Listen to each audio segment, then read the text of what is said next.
అప్పుడు షర్మిలక్క కూడా గిట్లనే నాయన పేరు కలిపి వైఎస్ఆర్టీపీ అని పెట్టుకొని చేతులు కాల్చుకున్నది. దండోరా మాట సూటిగా, సెటైర్ గట్టిగా.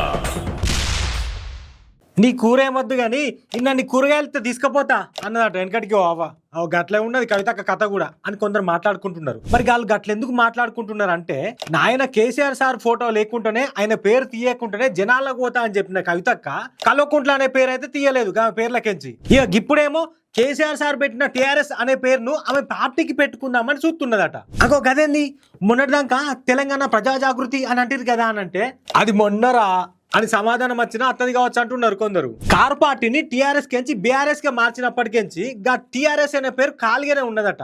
అందుకే పార్టీకి ఏదో పేరు ఎందుకు, తెలంగాణ రాష్ట్ర సమితి అనిగా టీఆర్ఎస్ పేరే పెడితే మంచుకుంటది కదా అని ఆలోచన చేస్తున్నట కవితక్క. ప్రొఫెసర్ జయశంకర్ సార్ సిద్ధాంతాలతోటి పార్టీని నడిపిస్తుందట.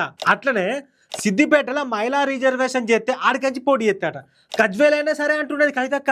మరి కొడంగల్ కెంచి పోటీ చేస్తా అని ఎందుకు అంటలేదు అని కొందరు కారిపాటోళ్ళు అనబట్టిరు. కానీ అప్పుడు షర్మిలక్క కూడా గిట్లనే నాయన పేరు కలిపి వైఎస్ఆర్టీపీ అని పెట్టుకొని చేతులు కాల్చుకున్నది. మరి ఇప్పుడు కవితక్క కూడా నాయన పెట్టి ఇడిచిపెట్టిన పార్టీ పేరు పెట్టుకునే గట్లనే చేతులు కాల్చుకుంటుందో లేకపోతే ఏమైతుందో చూడాలని అనబట్టిరు ఈ ముచ్చటారు కానీ కొందరు పబ్లిక్. దండోరా మాట సూటిగా, సెటైర్ గట్టిగా.